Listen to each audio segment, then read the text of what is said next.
Welcome to physics about. This is third lecture on force and laws of motion. और इस lecture में mainly deal करेंगे third law of motion यानी Newton's का third law of motion, और उसके application को देखेंगे जो कि कंजर्वेशन ऑफ मोमेंटम जहाँ से निकलता है। ठीक है, और साथ में देखेंगे रिकॉइल वेलोसिटी किसे कहते हैं। Let's start now. Newton's third law of motion.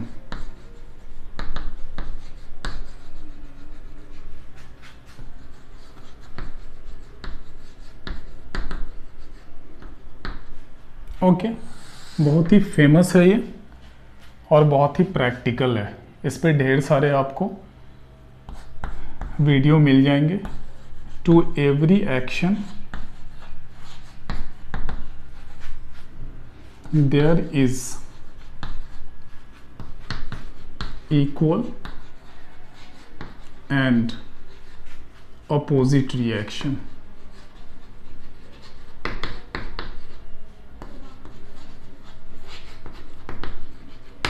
ठीक है, टू एवरी एक्शन, हर एक एक्शन के अपोजिट एक रिएक्शन होता है। यहाँ पर मैं ब्रैकेट में जोड़ देना चाहता हूँ action and reaction acts on different bodies।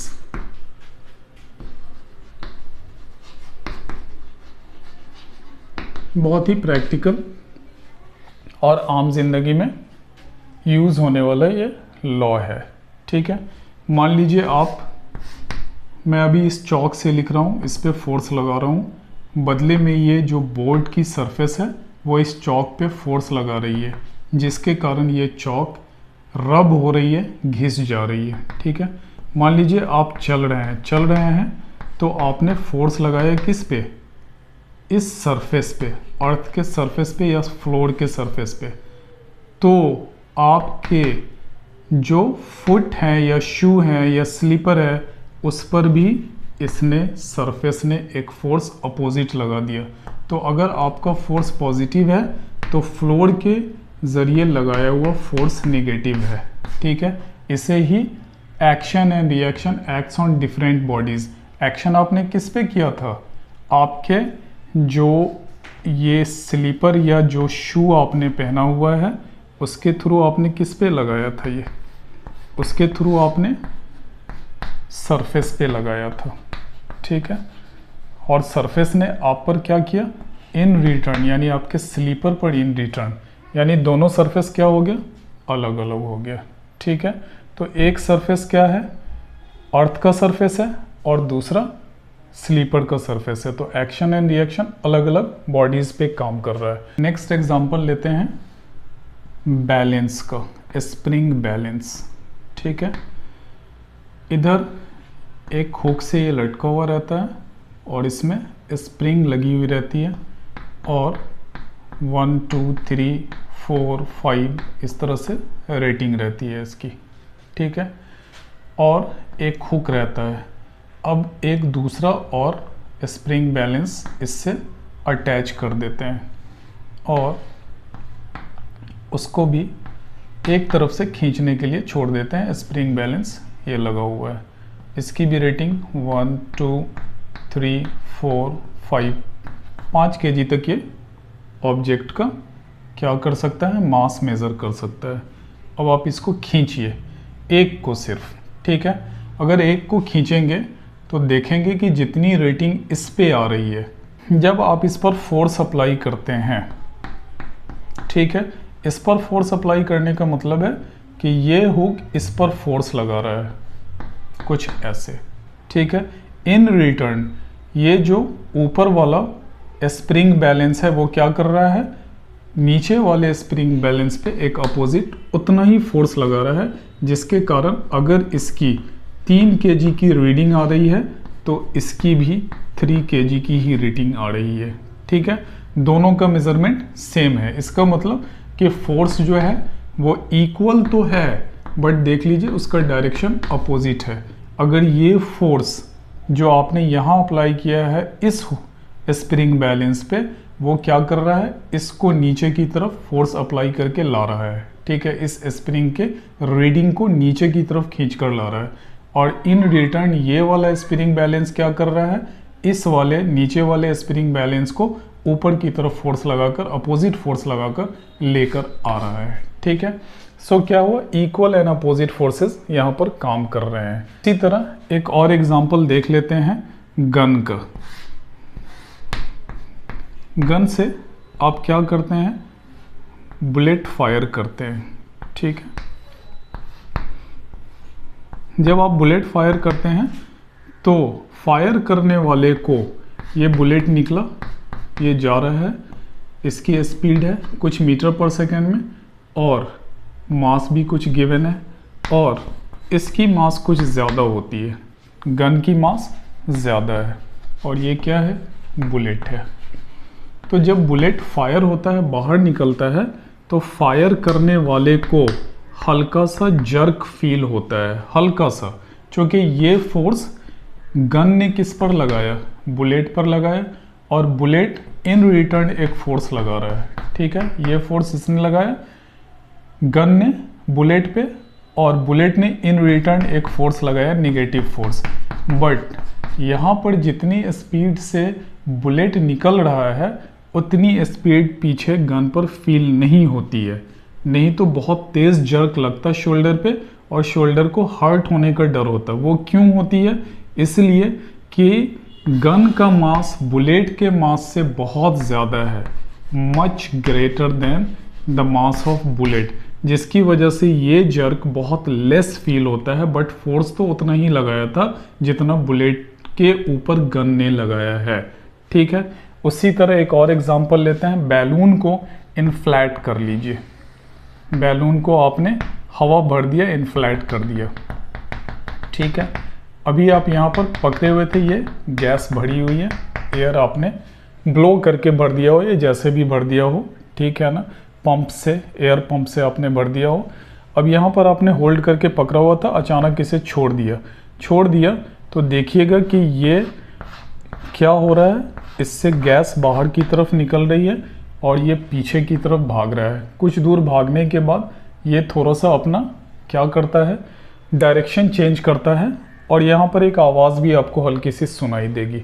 अच्छा, आपने ये जो देखा गन के केस में कि ये पीछे चला आता है, तो वो जो वेलोसिटी वो फील करता है उसे रिकॉइल वेलोसिटी कहते हैं। क्या कहते हैं, recoil velocity.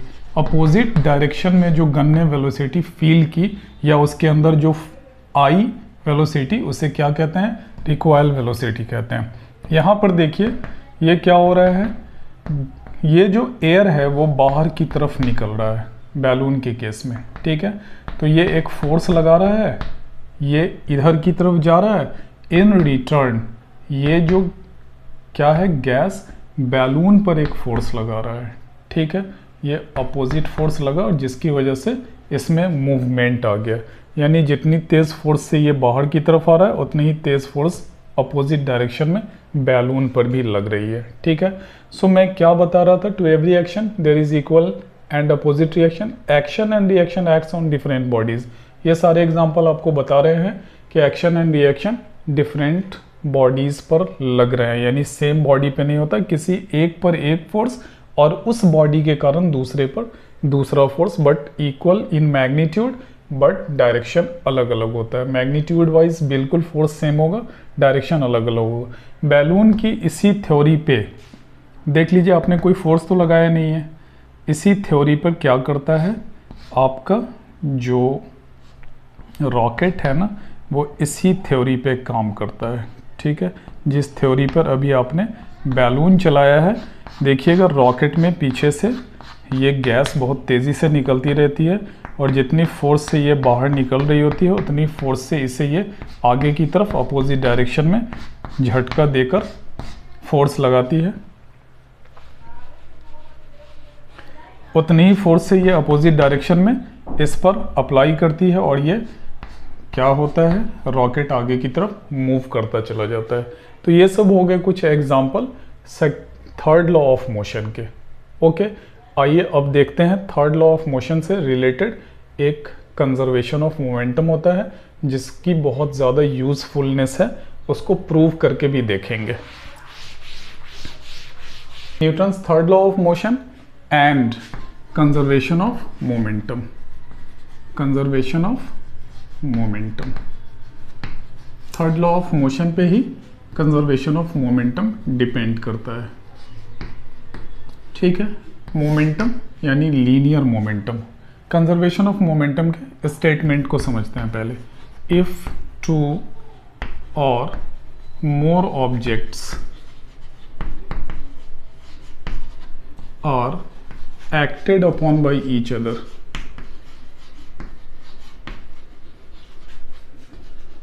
acted upon by each other, then their momentum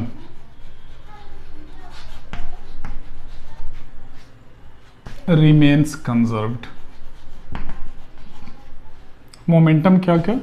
initial and final momentum, initial and final momentum remains conserved। एक शर्त भी है और उसके लिए ये दूसरा sentence, provided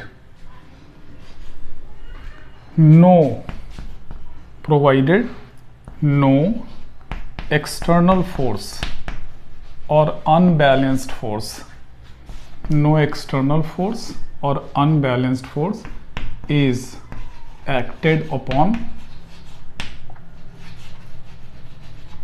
the object। Clear? इससे स्टेटमेंट को समझ लीजिए। If two or more objects are acted upon by each other, then their momentum, initial and final momentum, remains conserved provided no external or unbalanced force is acted upon the object. यानी दो या दो से ज़्यादा object जब आपस में टकरा जाते हैं, एक्ट करते हैं एक दूसरे के ऊपर, ठीक है, कोलाइड करते हैं। एक्टेड अपॉन का मतलब क्या है? Collide with each other, collide with each other, ठीक है ना। एक्टेड अपॉन का मतलब ये कॉलिजन, ठीक है। If two or more objects are acted upon or collide with each other, then their momentum remains conserved.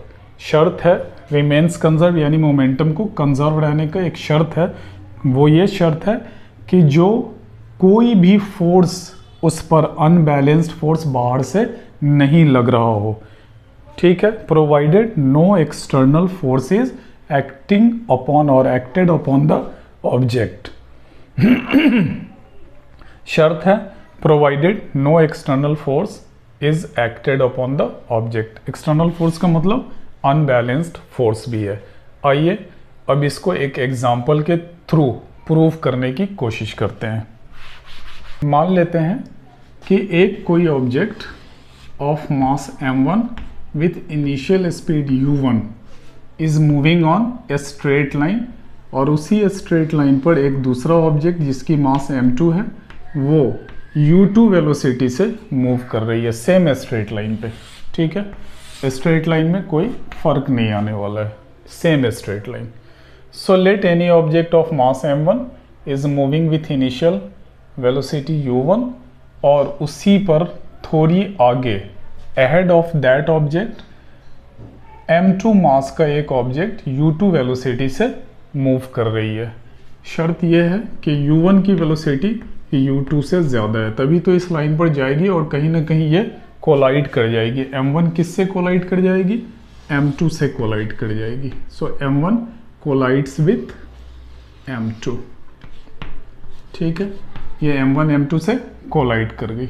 Collide कर गई तो m1 ने क्या किया? एक फोर्स इस पे लगाया, ठीक है। मान लीजिए F1 फोर्स लगा दिया इसने, ठीक है। ये ऑब्जेक्ट m2 पर फोर्स जो लगा रहा है वो F1 है। इन रिटर्न m2 एक फोर्स लगाएगा न्यूटन के थर्ड लॉ से, और वो हो जाएगा F2, ठीक है। m2 ने किस पर लगाया इन रिटर्न एक फोर्स? अपोजिट फोर्स ऑब्जेक्ट 1 पे, जिसका मास m1 है, और वो फोर्स कितना हो गया? F2। Therefore F1 is equal to F2, लेकिन दोनों का डायरेक्शन अलग अलग है, देयरफॉर न्यूटन्स थर्ड लॉ से, from Newton's third law, Newton's third law, ठीक है। क्या हो गया ये, F1 is equal to minus F2, और चूंकि दोनों टकराने के बाद स्टिक नहीं करता है, ठीक है, सटता नहीं है, तो दोनों फिर अलग अलग वेलोसिटी से चलना शुरू कर देता है। ये v1 वेलोसिटी से और ये m2 जो है वो ये v1 वेलोसिटी से और m2 v2 वेलोसिटी से, ठीक है। अब ये सिचुएशन फिर से मैं आपके लिए रिपीट कर देता हूँ। Let any object of mass m1 is moving on a straight line with initial velocity u1, and on the same straight line another object of mass m2 is moving with initial velocity u2. The velocity of mass m1 is greater than the velocity of mass m2. After some time, time तो लगेगा ही ना, after some time they collide with each other. So mass m1 acts with force F1 onto M2, and in return mass M2 acts with force F2 on mass M1. Now from Newton's third law of motion, F1 is equal to minus F2. After that collision they do not stick together and finally they move with different velocity. The velocity of mass M1 is V1 and mass M2 is V2. अब आप देखिए, हम लिख रहे हैं for mass m1, ठीक है। Object भी आप लिख सकते हैं फॉर ऑब्जेक्ट m1, ठीक है, चूँकि आपने m1 लिया हुआ है इसको। अब देखिए वेलोसिटी चेंज कर रही है, कहाँ से कहाँ जा रही है, वेलोसिटी u1 से v1 जा रही है, किसके लिए, ऑब्जेक्ट m1 के लिए, ठीक है। तो there is a change in velocity, और टाइम तो लगा ही है ना, सेम टाइम दोनों के लिए कोलाइड कर रहा है, फिर वहाँ से आगे मूव कर रहा है। देयरफॉर आप देख लीजिए कि चेंज क्या हो रही है, वेलोसिटी u1 से v1 हो रही है, और टाइम इंटरवल मान लेते हैं कि t है। Therefore acceleration a1 is equal to v1 minus u1 divided by t for object of mass m2, ठीक है। आप देख लीजिए वेलोसिटी कहाँ से कहाँ चेंज कर रही है, u2 से v2 in the same time interval, ठीक है, टाइम इंटरवल में कोई चेंजिंग नहीं। देयरफॉर अब क्या हो गया, a2 is equal to v2 minus u2 divided by t। Is that okay. अब देखिए कोलिजन के बाद जब कोलाइड कर रहा है तो क्या हो रहा है, जो ऑब्जेक्ट m1 है वो m2 पर कितना फोर्स लगा रहा है, वो m2 पर F1 फोर्स लगा रहा है। Therefore F1 is equal to कितना है, मास m2 from Newton second law of motion, जो फॉर्मूला आपको मिला है उससे, m2 इंटू a2। देयरफॉर ये कितना हो गया, m2 into v2 minus u2 divided by t, और इन रिटर्न ऑब्जेक्ट जो आपका मास m1 है उस पर फोर्स कितना लग रहा है, F2 लग रहा है, और वहाँ पर m1 इंटू a1, ठीक है। ऑब्जेक्ट का मास कितना है, m1 है, देयरफॉर m1 और ये वैल्यू डाल लीजिए v1 minus u1 divided by t। अब आपके पास F1 और F2 दोनों आ चुका है। From third law of motion आपने ऑलरेडी निकाला हुआ है, F1 is equal to minus F2, value डालिए। F1 कितना है, m2 into v2 minus u2 divided by t is equal to minus m1 into v1 minus u1 divided by t से t cancel out, ठीक है। अब इसको आप multiply कर लीजिए, m2 v2 minus m2 u2 is equal to minus m1 v1 और minus minus plus m1 u1, ठीक है। अब वेलोसिटी को अरेंज कर लीजिए, ठीक है। तो इसको उठाकर अगर आप इधर ले जाते हैं, ये माइनस है तो इधर जाएगा तो प्लस, और इसको उठाकर इधर लाते हैं तो ये क्या हो जाएगा, नेगेटिव है तो इधर आएगा तो पॉजिटिव, इक्वल के इस साइड आ जाएगा तो पॉजिटिव हो जाएगा। तो हम फाइनली इसको रोटेट करके लिख देते हैं। चलिए वैसे ही लिख लेते हैं, m2 v2 प्लस इसको इधर ले आए m1 v1 is equal to m1 u1, और ये इधर गया तो m2 u2, ठीक है। क्या हो गया ये देख लीजिए, फाइनल मोमेंटम है, सम ऑफ फाइनल मोमेंटम हो गया, ठीक है। Sum of final momentum, sum of final momentum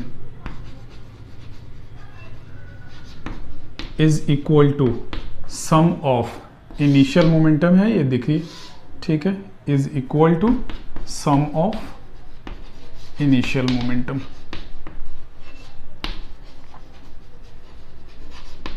और दोनों एक दूसरे के इक्वल हो गया, इसी को कंजर्वेशन ऑफ मोमेंटम कहते हैं। यानी जितना मोमेंटम इनिशियली था, आप देख लीजिए यहाँ पर फिर से, इनिशियली इसका कितना था, m1 u1 था, और इसका कितना था मोमेंटम, m2 u2 था।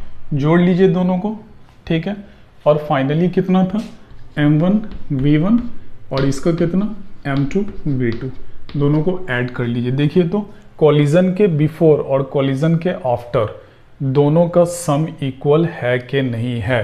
देयरफॉर इसको आप इसे ऐसे भी लिख सकते हैं, m1 u1 plus m2 u2 is equal to m1 v1 plus m2 v2, ठीक है। ईजिली आपने कैलकुलेट कर लिया सिचुएशन के हिसाब से, और न्यूटन्स के थर्ड लॉ ऑफ मोशन के हिसाब से, और सेकेंड लॉ का फॉर्मूला आपने यूज़ कर लिया, ठीक है। So total momentum before the collision is equal to total momentum after the collision. इसी को तो हम लोग कंजर्वेशन ऑफ मोमेंटम बोलते हैं। क्या है, total momentum, total momentum, total momentum before collision is equal to total momentum, total momentum after collision. Is that okay? So इसी को क्या कहते हैं, कंजर्वेशन ऑफ मोमेंटम कहते हैं, जिसका स्टेटमेंट हमने इनिशियली दिया था। आइए फटाफट से इससे कुछ एग्जाम्पल्स को समझ लेते हैं। कंजर्वेशन ऑफ मोमेंटम से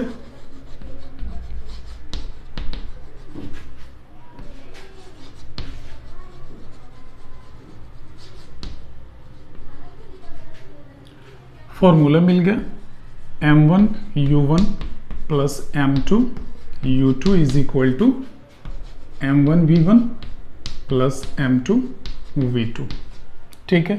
इस फॉर्मूले का यूज़ करके अब थोड़ा सा कुछ एग्जांपल समझ लें। जैसे recoil of the gun, recoil of the gun, ठीक है।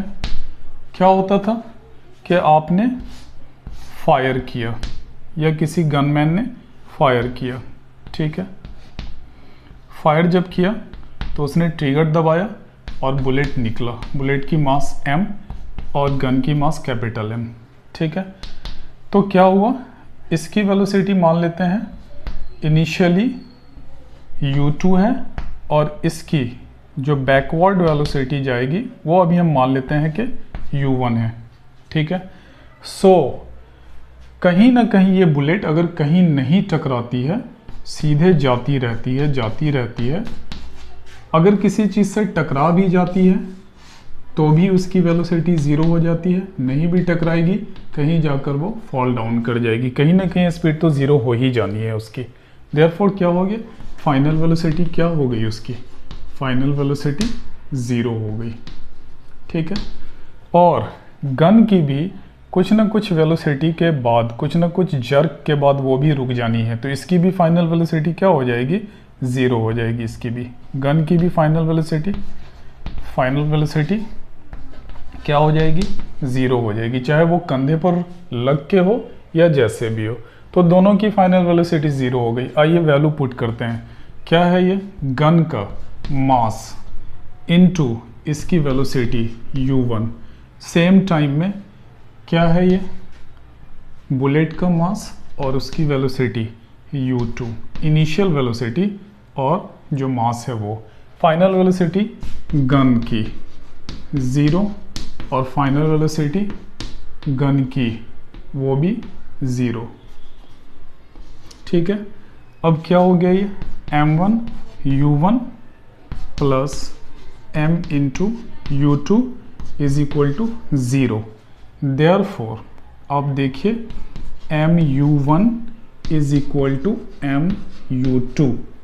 Is that okay? सो यहाँ से अगर लिखेंगे तो u1 कितने के बराबर हो जाएगा? अच्छा, ये पॉजिटिव साइन था तो इक्वल के इधर गया तो नेगेटिव साइन। अब ये कितने के बराबर देख लीजिए, m, और ये वाला m डिनोमिनेटर में चला गया। ठीक है, and this is u2। So recoil velocity जो आपने निकाला यही रिक्वायल है। Is that okay? ये रिक्वायल वेलोसिटी है, यानी पीछे की तरफ जो जर्क आया वो वेलोसिटी कम हो गई है। देखिए, अगर बुलेट की वेलोसिटी मान लेते हैं कि बुलेट आपने जो यूज़ किया है वो 20 ग्राम का है, ठीक है, या उससे भी कम मान लीजिए। मान लेते हैं कि बुलेट का मास 10 ग्राम है, ठीक है, और वेलोसिटी 20 मीटर पर सेकेंड है। u2 को हमने मान लिया है 20 मीटर पर सेकेंड, ठीक है, और दूसरी तरफ गन का जो वेट है वो 5 kg।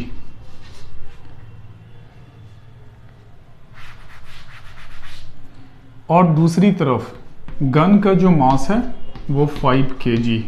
5 kg का मतलब कितना हो गया? 5000 ग्राम।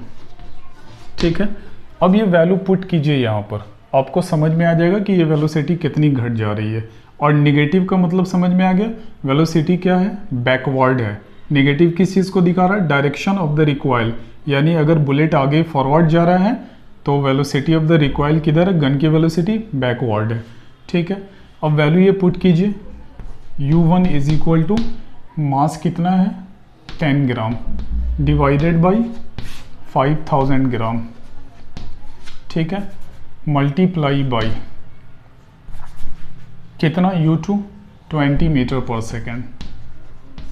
Is that okay? ग्राम से ग्राम कैंसिल, 1 0 से 1 0 कैंसिल, ये वाला 0 इस 0 को कैंसिल आउट कर दिया, और ये कितना हो गया? 25। So it is equal to 1/25 metre per second. That is how much? 0.04 metre per second. Is that okay? अब आप कंपेयर कर लीजिए कि velocity of the bullet is 20 metre per second कितनी फास्ट थी, और उसके कंपैरिजन में गन की recoil only 0.04 metre per second. एक झटका है, लगेगा, बट इसकी मास ज़्यादा होने की वजह से वो झटके में वेलोसिटी बहुत रिड्यूस कर जाती है। ठीक है, मिलते हैं नेक्स्ट वीडियो में with different types of numericals. Till then have a nice time, best of luck, thanks a lot.